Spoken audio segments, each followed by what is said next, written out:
السلام عليكم ورحمة الله وبركاته. مساء الفل للناس الكل ومساءك حالي. انت المربي الغالي. طبعا يا شباب اليوم معانا موقف مع المربي، يعني انا استشيركم فيه.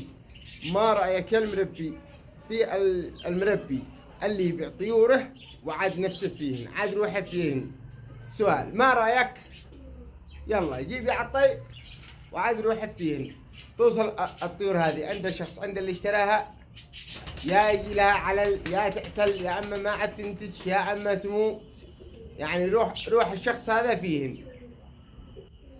فيا اخي انت كمربي، انت لما تجي تبيع طيور تبيعهن وانت نفسك يعني قانع من خلاص، يعني بتبيع، يعني من الانتاج معك كذي، بعت وانت محتاج ساس انت بعت، هني قول الله يبارك للمشتري، يهنا في قلبه. مش عاد روحك عادي معلقه فيهن، ما فعلين انت جايين طلعين نزلين طلعين، بزاهم ببخس بزاهم بذيه، ما يسبرش.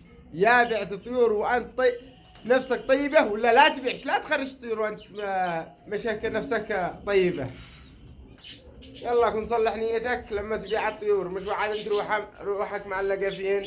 ايوه، الزلط الفلان والطيور الفلان وابو عاد عليها المشاوير والتوصيل. حياتي للجميع.